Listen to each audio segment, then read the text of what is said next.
Hello and welcome to another episode of the Solo Collective podcast. My name's Matt Saunders and I'm your host. I work as a coach to freelancers and creative agency owners. And today's topic is going to be something that is very important to me and is unfortunately the topic of much scorn, particularly if you are British like me. And that topic is the power of positive thinking. So, when I say to you positive thinking, the power of positive thinking, what comes to mind? For me, I'll be honest with you, this is a world that I've been immersed in for a good number of years now, but I still kind of think of that sort of hyper American, happy, clappy, crowds of people. You've got the big sort of sensationalist coach guy on stage, and he's geeing everybody up and he's making them feel great, and everyone's all positive and happy. Now, the British cynic in me is just sort of shaking my head. The British cynic in me is standing in the corner of the room by the door, looking at his watch, going, "Oh, God, is it lunchtime yet? I'm sick of hearing all this." And I suspect that if you're British, you probably feel the same way as well about this kind of positive thinking movement that has been sweeping across the globe over the past decade or so. But here's the thing. Positive thinking works. Positive thinking is, I've come to learn, the key that unlocks success in your life. What I've come to realize is that when you think positively, you are far more likely to attract positive things into your life. It is more likely that good things are going to happen when we maintain and cultivate that positive mindset. Now, I am talking here from a place of bitter experience because I used to be very, very cynical, very, very skeptical, very guarded in the way that I conducted myself, not just in business, but socially as well. You could say I'd walk around with a bit of a chip on my shoulder. I used to have this little mantra that said, expect to be disappointed, because if you're not, you'll be pleasantly surprised. And if you are disappointed, you'll be confirmed correct. And I used to walk around with this like it was some kind of suit of armor. I'd be like, yeah, all these people with their positive mindsets, they're walking around, they don't understand. I'm a realist. I know what's really going on. Now, in my mind at the time, this made total sense. But what I've come to realize is that your thinking shapes your reality. The expectations that you have of yourself and your circumstances is a direct expression of what's going on in your mind, in your sort of thinking system, if you will. And so I am an example of how negative thinking can be catastrophic, because for many years I used to underachieve. I felt pretty miserable and I stayed playing small. Like, I never really stepped up to the plate. I never really took on challenges. I never really challenged myself to do big things because, hey, why bother? It's not going to work out anyway. And I unfortunately don't have a magic formula for anybody listening who might be of the cynical, negative mindset who wants to shift that, other than to say that, first of all, you have to develop the awareness that the way you think is impacting the way that you're behaving, which is in turn impacting the results that you're getting in your life. You have to be able to see that and see the link between those thoughts, feelings, actions, and results. Then you have to be grown up enough to say, actually, is this what I want for myself? You need to be able to ask yourself seriously, is this way of being serving me? Now, for me, I think it was around 2017, 2018, when I was toying with this idea of changing my website development business to work only with charities. And obviously, I had all these kind of cynical thoughts about the business.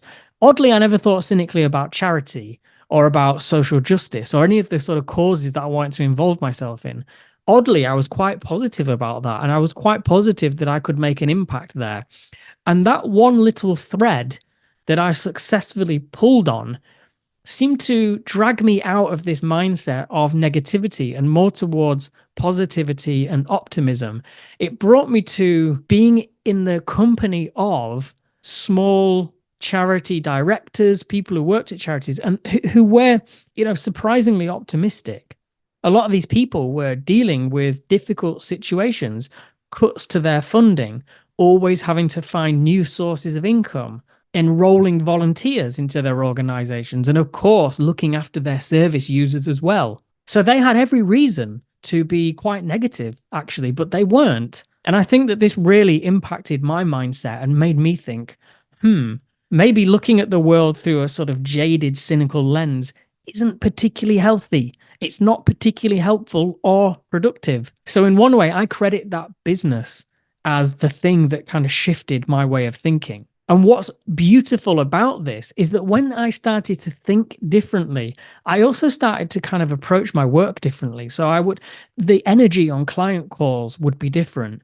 When I would be sort of sitting there with my headphones in, listening to music, designing websites, there would be a different feeling behind it. I can't really explain it, but I could almost visualize like the impact of this work. And that gave me a sense of positivity. And the momentum of that enabled me to do better work, which got better results. You following the thread here?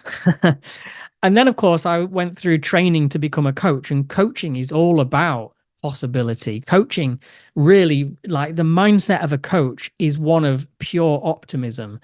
It's about being able to see the best of human potential, even when it doesn't readily present itself to us. It's about cultivating that mindset of positivity and optimism. So I've literally been trained in that, which has been great. And it's again continued to change my life. So would you still find me standing at the back of the room in one of those conference halls while, the rest of the audience are all standing up and sort of dancing with their arms around in the air? Do you know what? I probably would. You're not going to stop me being the British person that I am. That being said, I think inside I would be smiling. You wouldn't find me clapping my hands and sort of dancing around with everyone, but I am absolutely on board with this positive psychology because I have seen and felt the impact that it's had on my life. And also, we've all met people who, seemingly nothing bad happens to them. They're really resilient.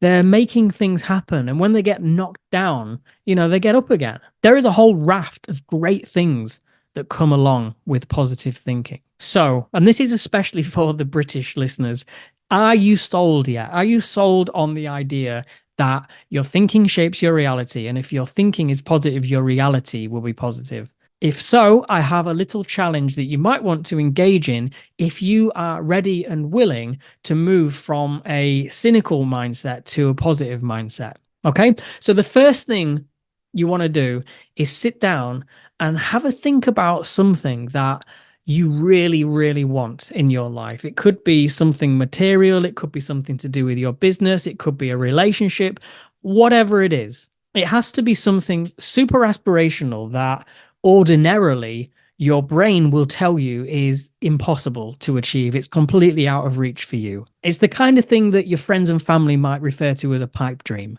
I want you to kind of think about that and write it down on a bit of paper in as much detail as possible what this thing looks like, what it feels like, and how it would feel to achieve this thing, to have this thing, whatever it is. Write it down, put it on your phone, on a piece of paper, just have it somewhere that you can kind of look at on a regular basis. Next thing I want you to do is notice every single time your helpful brain kicks in with its cynicism and its negativity and it says, you can't do that. You can't have that. That's not for you. How would you do that? How are you going to do that? You can't do that. We all get this from time to time. No matter how strong, resilient, and positive your mindset is, we still get these negative thoughts crop up. The first step is awareness. So you need to be able to see when those thoughts come in. And then what I want you to do is refocus back onto that goal. So instead of being immersed in the negativity, which I know can sometimes feel quite good, right? Especially if we failed at something in the past, we can just think, you know what, screw this. My brain is telling it's correct. My brain is telling me to stop and it is right. So I'm just going to listen to it because screw it. It didn't work last time and yada, yada, yada. So what I would like you to do is just have that vision, that goal written down somewhere and go back to it.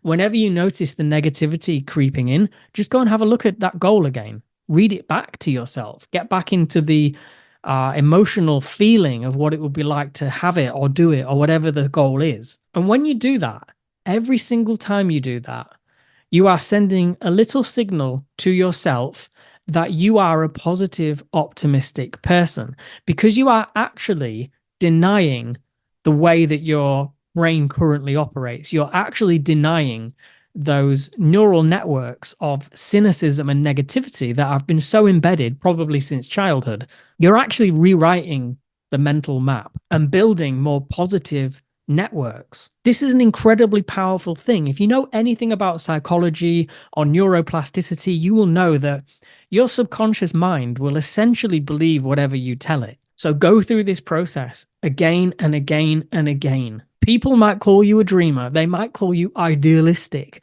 or they might call you naive. Let them call you that. Because you know what they're probably doing with their lives? Absolutely nothing. And their way to make them feel better about themselves is to bring other people down by calling themselves realists and calling you an idealist. Well, I would rather be an idealist any day of the week if it means there's a good chance of me getting what I want, if there's a better chance of me achieving the things that I set out to do. And I would go so far as to say that being an idealist is doubly important if you're in business, because no one likes to hang around with a buzzkill. No one wants to be associated with someone who's on a downer all the time. You get on a call with a prospective client and you come across as this negative cynic. The chances of you getting that work, I mean, it's just not going to happen, is it? So let's practice positivity. Let's practice positive thinking. Our outer world is an expression of our inner world. So let's make it a good one. So thank you for listening to this week's episode of the Solo Collective. If you would like to find out a little bit more about me and the work that I do, you can check out my website, mattsaunders.uk, or you can send me an email at hi@mattsaunders.uk. Hope that this one was helpful. Hopefully you needed to hear it and now you're going to take action. If there is somebody else in your life who you know needs to hear this message, feel free to send this episode on to them. If they're ready to hear it, they will thank you for it. So thanks again for listening, and I'll see you in the next one.